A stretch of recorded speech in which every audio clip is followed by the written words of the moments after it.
Vous êtes-vous déjà demandé ce que ce serait d'être expulsé de chez vous par la personne que vous aimez le plus au monde? Je n'aurais jamais imaginé que cela m'arriverait à 69 ans, après une vie consacrée à ma famille.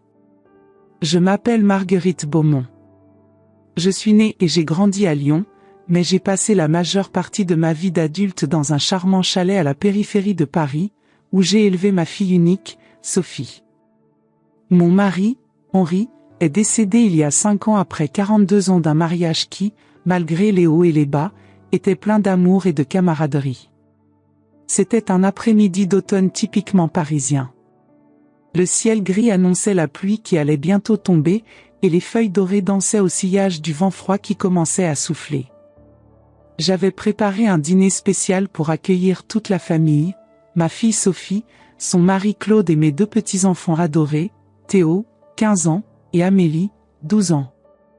Sophie avait mentionné qu'elle avait quelque chose d'important à discuter, et j'ai naïvement pensé qu'il s'agirait peut-être de mon prochain 70e anniversaire.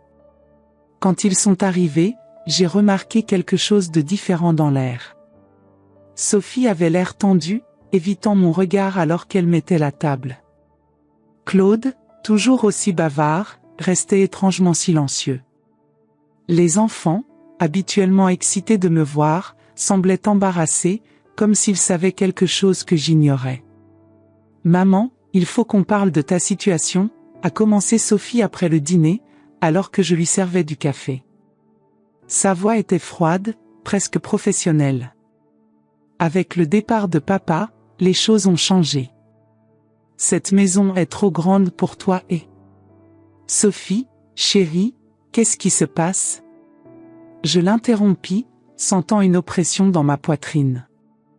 Elle a pris une profonde inspiration, a demandé du soutien à son mari, puis a déclaré « Nous avons décidé de vendre cette maison.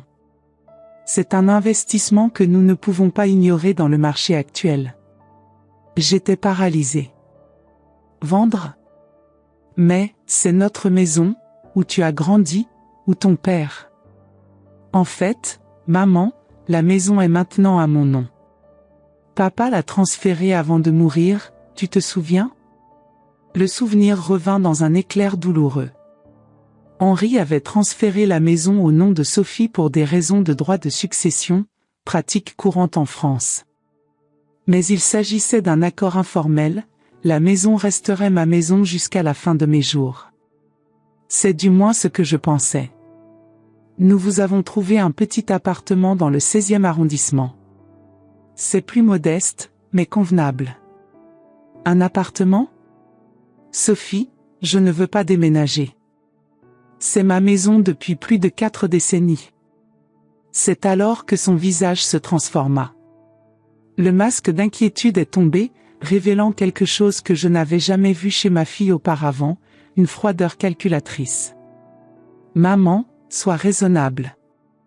Tu ne peux pas rester ici gratuitement. Les dépenses sont énormes et nous avons besoin de l'argent de la vente pour investir dans l'avenir de Théo et Amélie. J'ai regardé autour de la table, à la recherche d'un appui, mais Claude se contentait de fixer son assiette, tandis que les enfants, visiblement mal à l'aise, gardaient les yeux baissés.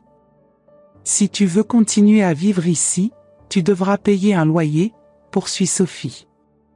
Quelque chose de juste, compte tenu de la valeur marchande. J'avais l'impression d'avoir été giflée. Un loyer? Dans la maison que j'ai construite avec ton père? Où je t'ai élevé? Les temps sont différents, maman. La sentimentalité ne paie pas les factures. Tu as une bonne pension et tu as tes économies. Tu peux payer ou déménager. Les larmes ont commencé à brouiller ma vision. Ce n'était pas seulement l'idée de perdre ma maison, c'était la cruauté de quelqu'un auquel je m'attendais le moins. Combien de temps ai-je pour décider? Ai-je demandé d'une voix étranglée. 1 mois pour décider et 2 autres pour déménager si vous ne voulez pas payer. Nous sommes généreux. C'est alors que mon petit-fils Théo a enfin levé les yeux. Maman, ce n'est pas bien. Grand-mère toujours? Théo, ne te mêle pas des affaires d'adultes. Sophie l'interrompit. Nous vous avons trouvé un petit appartement dans le 16e arrondissement. C'est plus modeste, mais convenable. Quelque chose en moi s'est brisé à ce moment-là. Ce n'était pas seulement de la douleur, c'était un mélange de déception, de colère, étonnamment, de clarté. J'ai vu ma fille comme je ne l'avais jamais vue auparavant. Et à ce moment-là, j'ai pris une décision. Je n'ai pas besoin d'un moi, Sophie, dis-je en me levant avec une dignité que même moi je ne savais pas que j'avais encore. Je partirai demain. Maman, ne dramatise pas, répondit Sophie, irritée. Nous sommes juste pratiques. Et je le serai aussi, répondis-je avec un calme qui me surprit moi-même. Si tu ne veux plus de moi dans la maison où j'ai vécu avec ton père et où tu as grandi, je respecterai ta décision. Je me levai de table avec les jambes tremblantes, mais la tête haute. En montant les escaliers jusqu'à ma chambre, j'entendis la voix d'Amélie, « Grand-mère », suivie du silence imposé par sa mère. Cette nuit a été la plus longue de ma vie. Allongé dans le lit que j'ai partagé avec Henri pendant des décennies, j'ai pleuré jusqu'à ce qu'il n'y ait plus de larmes. Des souvenirs défilaient devant mes yeux comme dans un film. Sophie apprenant à marcher dans ce même couloir, votre premier jour d'école, les fêtes d'anniversaire dans le jardin, le mariage célébré sous le vieux chêne. Comment en est-on arrivé là? Quand le soleil a commencé à se lever, j'étais déjà debout.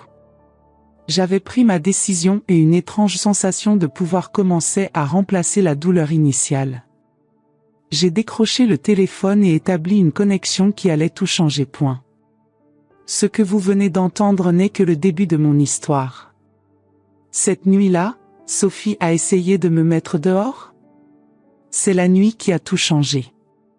Ce que j'ai fait le lendemain matin a laissé ma fille sans voix, et cela vous surprendra aussi.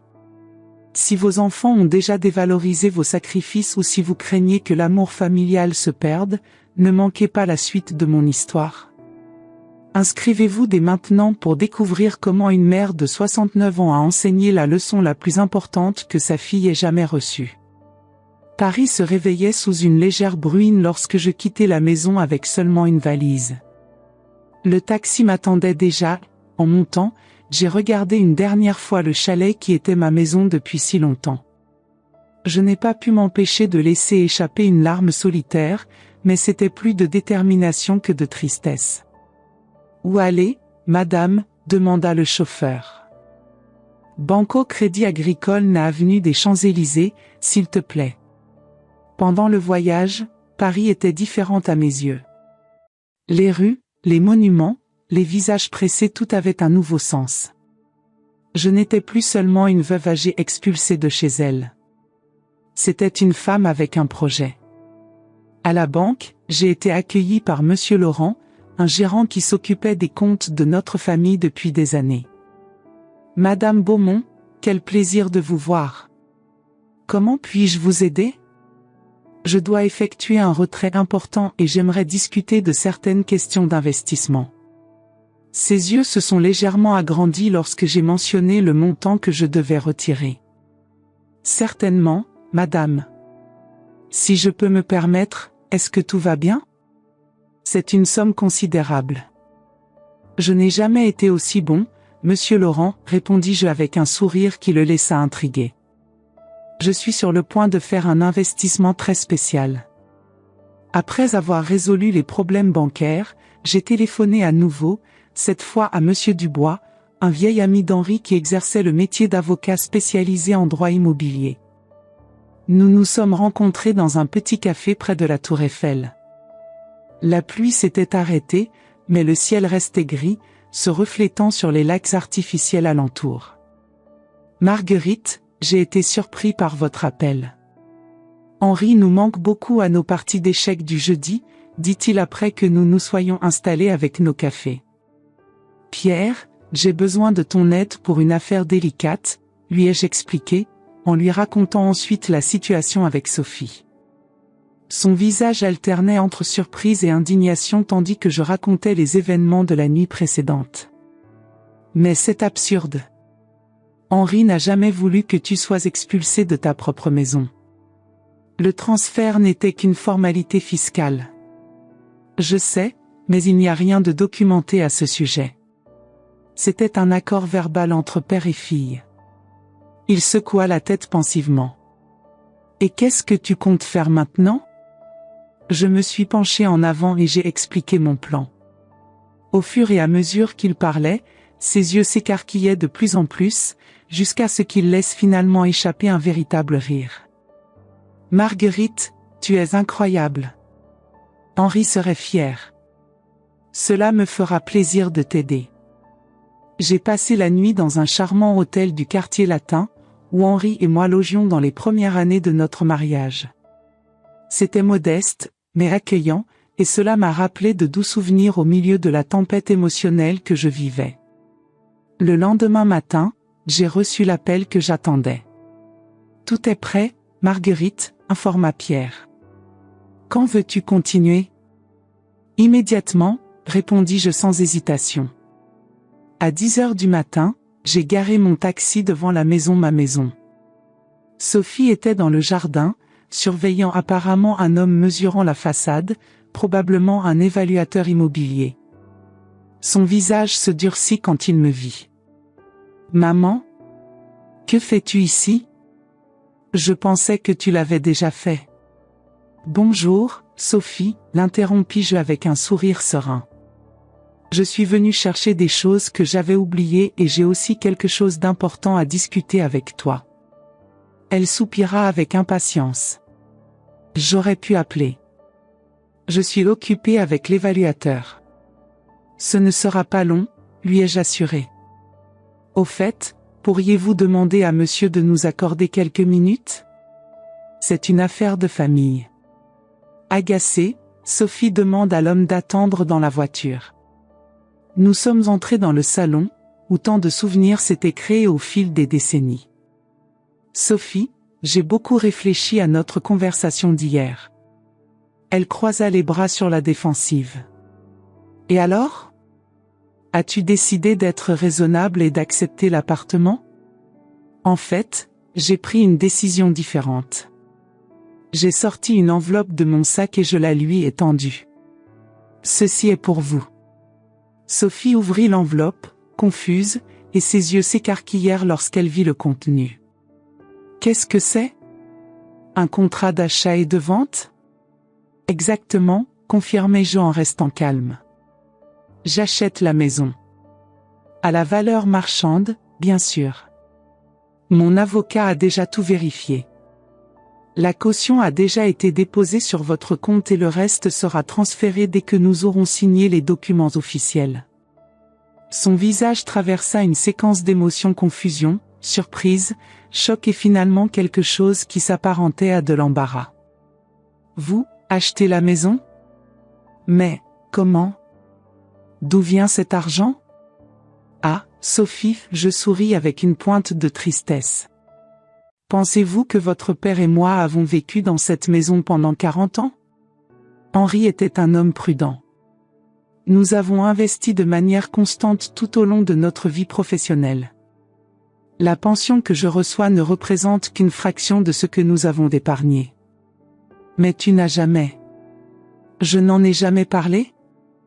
Non, je ne l'ai pas fait. Ton père et moi pensions que l'argent n'était pas un sujet à discuter à table. Et aussi, j'ai hésité, me demandant si je devais mettre fin à ma pensée. Et quoi aussi, maman? Pressa Sophie, paraissant soudain plus petite et plus jeune. Nous voulions également que vous valorisiez les choses qui comptent vraiment dans la vie. Apparemment, nous avons échoué à cet égard.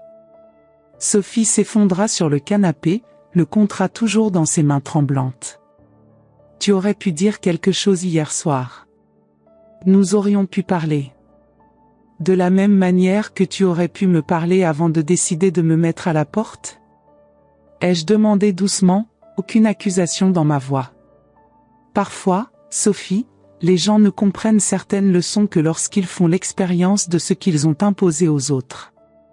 Les larmes ont commencé à couler sur le visage de ma fille. Ce n'étaient pas des larmes de colère ou de frustration, mais plutôt des larmes de honte, peut-être même de regret. « Que va-t-il se passer maintenant ?» demanda-t-elle, la voix brisée. « Vas-tu me jeter hors de la maison en représailles ?»« Non, chérie, répondis-je en m'asseyant à côté d'elle. Cela ne ferait que perpétuer le cycle de la souffrance. J'ai une proposition différente en tête. » Les jours qui suivirent furent tendus et étranges. La nouvelle que j'achetais la maison s'est rapidement répandue dans la famille. Claude avait l'air soulagé, probablement parce que leur situation financière n'était pas aussi confortable que Sophie le prétendait.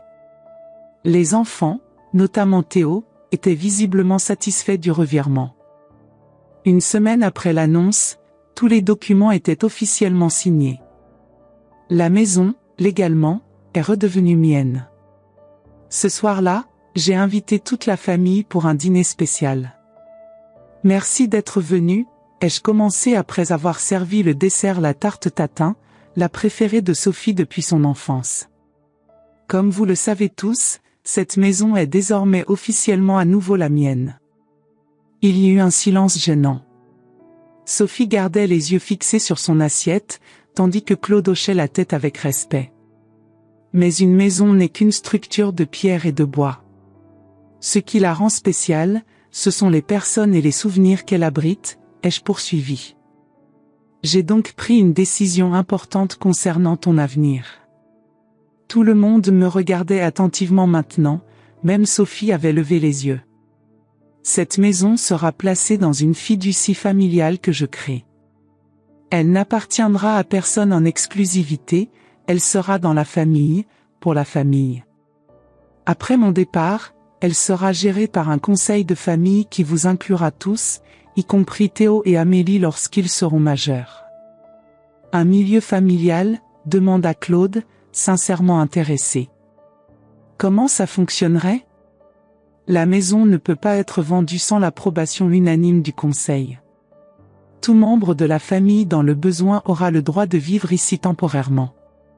Et, plus important encore, personne ne pourra être expulsé ou facturé pour un logement. J'ai vu les yeux de Sophie se remplir à nouveau de larmes. Je fais cela parce que j'ai appris quelque chose de précieux de cette situation, ai-je poursuivi. Lorsque nous transformons nos relations en transactions, nous perdons ce qu'il y a de plus précieux entre nous. Le respect et l'amour n'ont pas de prix, ils ne peuvent être ni exigés ni négociés. Grand-mère, l'interrompit timidement Amélie, ça veut dire que tu vas continuer à vivre ici avec nous ? Oui, chérie. Si tout le monde est d'accord, bien sûr. C'est ta maison, dit doucement Sophie, brisant enfin son silence. Ça l'a toujours été. Après le dîner, pendant que les enfants regardaient la télévision dans le salon, Sophie m'a demandé de discuter en privé dans le jardin. Le ciel nocturne de Paris brillait au-dessus de nous et l'air vif du début de l'automne transportait le parfum des dernières roses de l'année. Maman, commença-t-elle, mais les mots semblaient difficiles à trouver. Je sais, chérie, répondis-je, lui épargnant l'effort. Non, je dois dire ça, a-t-elle insisté. J'ai profondément honte de ce que j'ai fait.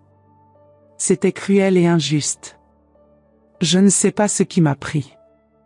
L'argent, Sophie, a un étrange pouvoir sur les gens. Il peut transformer même les cœurs les plus bons. Elle hocha la tête, essuyant une larme. Claude a perdu son emploi il y a 3 mois. Je ne l'ai dit à personne. Nous étions en difficulté, et quand un agent a mentionné la valeur de cette maison sur le marché actuel, c'était comme si quelque chose s'était brisé en moi.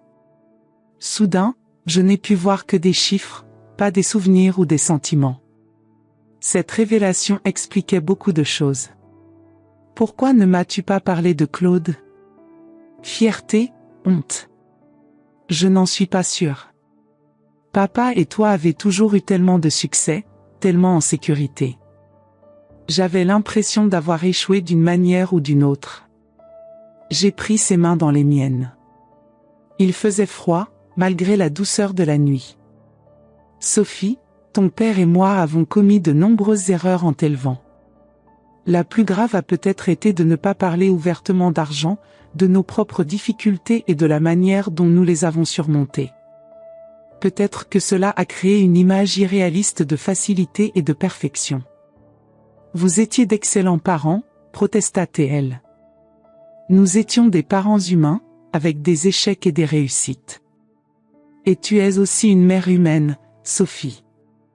Tu as commis une erreur grave, mais cela ne définit pas qui tu es.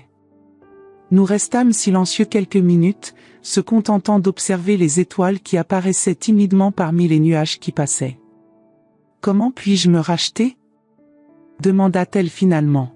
« Il ne s'agit pas de rédemption, ma fille. Il s'agit de croissance. Ce que vous apprenez de vos erreurs est plus important que les erreurs elles-mêmes. » Sophie hocha lentement la tête. « J'aurais aimé que papa soit là pour voir ton plan familial. Il adorerait l'idée. » En fait, sourit-il, c'était son idée. Il y a des années, nous parlions de ce qui arriverait à la maison lorsque nous ne serions plus là. Henri voulait s'assurer qu'elle reste une maison pour tout le monde, pas seulement une propriété à vendre. Il a toujours été le plus sage d'entre nous, commenta Sophie avec un sourire triste. Et maintenant, ajoutai-je doucement, à propos du problème de Claude. Tu as fait plus qu'assez, maman. Nous ne pouvons plus accepter d'aide. Je n'offre pas d'argent, Sophie. J'offre une opportunité. Vous souvenez-vous du vieil ami de votre père, Monsieur Lefebvre? Le propriétaire de la cave? Il recherche quelqu'un avec l'expérience de Claude en logistique pour étendre la distribution sur le marché international. J'ai cité son nom et Monsieur Lefebvre était intéressé. Les yeux de Sophie s'écarquillèrent. Tu as fait ça même après. Famille, Sophie, l'interrompis-je doucement. Une vraie famille ne compte pas les erreurs et les réussites. Elle avance simplement, ensemble. Un an s'est écoulé depuis cette nuit fatidique où ma fille a tenté de me chasser de la maison. L'automne est de nouveau arrivé à Paris, peignant à nouveau les feuilles de ton doré et rougeâtre. Mais cette fois, tout était différent. La fiducie familiale que j'avais créée était officiellement opérationnelle. La maison avait subi des rénovations mineures non pas pour changer son caractère, mais pour mieux nous accueillir tous. L'ancien bureau d'Henri a été transformé pour moi en une chambre confortable, laissant plus d'espace à Sophie, Claude et les enfants à l'étage. Claude avait accepté le poste chez Monsieur Lefebvre, à la surprise générale, s'est révélé extrêmement talentueux dans le secteur. En seulement 6 mois, il parvient à ouvrir de nouveaux marchés en Belgique et en Suisse pour les vins de la région. Sa confiance était revenue, et avec elle, une nouvelle dynamique dans son mariage avec Sophie. Quant à ma fille, la transformation a été encore plus profonde. L'expérience de presque perdre sa mère et la maison familiale a réveillé en elle une conscience qui était en sommeil. Elle a commencé à faire du bénévolat dans un centre communautaire pour personnes âgées vulnérables, les aidant à résoudre des problèmes juridiques et financiers, un travail qui est rapidement devenu sa passion. Théo et Amélie ont également grandi grâce à cette expérience. Plus conscients de la valeur des relations familiales, ils sont devenus des adolescents plus attentifs et respectueux, non seulement envers moi, mais envers tout le monde autour d'eux. Ce dimanche après-midi, alors que nous préparions ensemble le traditionnel déjeuner familial, Sophie s'est approchée de moi dans la cuisine. « Maman, je peux te demander quelque chose ?» « Bien sûr, chérie, » répondis-je en coupant des légumes pour la ratatouille. « M'as-tu vraiment pardonné ? » « Vraiment ? » J'ai arrêté ce que je faisais et j'ai regardé ma fille, pas la femme froide qui a essayé de me mettre dehors il y a 1 an, mais la fille que je berçais dans mes bras, l'adolescente que j'ai réconfortée après des chagrins d'amour, la femme que j'ai vue devenir mère. Sophie, pardonner, ce n'est pas oublier que quelque chose s'est passé. C'est choisir de ne pas laisser cet événement définir notre avenir. Et oui, j'ai choisi cela dès le premier instant. Mais comment as-tu fait ? J'étais si cruelle. Parce que j'ai compris que ce n'était pas toi, c'était la peur qui parlait. La peur d'échouer en tant que mère, en tant qu'épouse, en tant que pourvoyeuse. Et parce que... Pourquoi? Elle m'a encouragée quand j'hésitais. Parce que je me suis vue en toi à ce moment-là. Le même désespoir que j'ai ressenti lorsque ton père était au chômage pendant presque 1 an alors que tu n'avais que 5 ans. J'ai failli vendre les bijoux de ma grand-mère, mes derniers souvenirs d'elle, pour payer les factures. Je ne le savais pas, murmura Sophie surprise. Parce que nous avons choisi de vous protéger de cette réalité. C'était peut-être une erreur. Peut-être aurions-nous dû vous montrer nos vulnérabilités, nos luttes. Vous auriez appris qu'il est normal d'éprouver des difficultés et qu'il existe des moyens de les surmonter sans sacrifier ce qui est vraiment important. Sophie hocha la tête pensivement tout en remuant la sauce qu'elle préparait. Tu sais, continua-t-elle après un moment, quand tu as annoncé que tu achetais la maison, mon premier sentiment a été la colère. Je pensais que tu m'humiliais exprès. Et maintenant? Maintenant, je vois que c'était le plus beau cadeau qu'on m'ait jamais fait.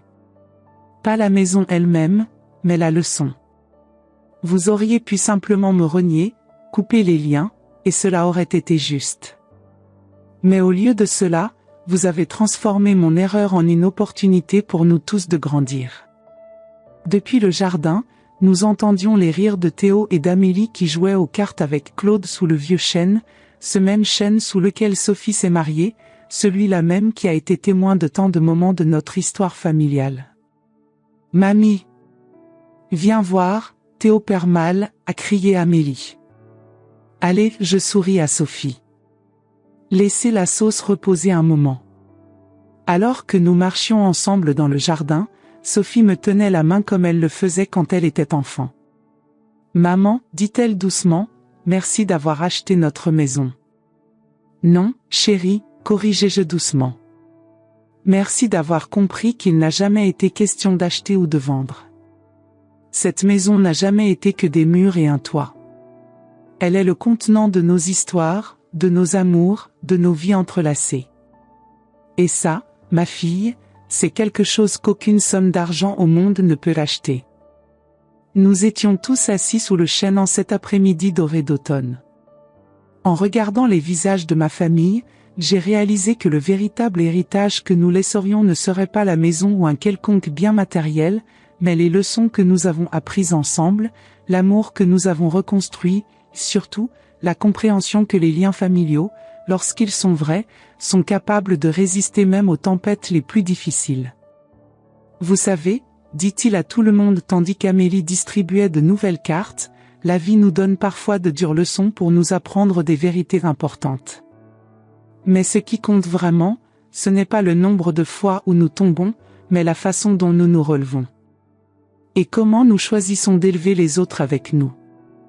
À ce moment-là, sous le doux soleil d'automne parisien, entouré de la famille que j'avais presque perdue puis retrouvée, j'ai su que nous avions tous appris la plus précieuse des leçons, la seule maison vraiment irremplaçable est celle que nous construisons dans le cœur de chacun. Et ainsi se termine mon histoire. Une leçon que j'ai apprise à 69 ans et qui a changé à jamais ma relation avec ma fille. J'espère qu'elle a touché ton cœur aussi. Avez-vous déjà vécu quelque chose de similaire avec votre famille? Ou peut-être avez-vous une histoire de dépassement à partager? Laissez en commentaire ce que cette histoire a réveillé en vous. Si ces mots ont touché votre âme, ne partez pas sans vous abonner à la chaîne. Chaque abonnement me donne la force de continuer à partager des histoires qui peuvent faire une différence dans la vie de personnes comme vous et moi. Merci de m'avoir écouté jusqu'ici.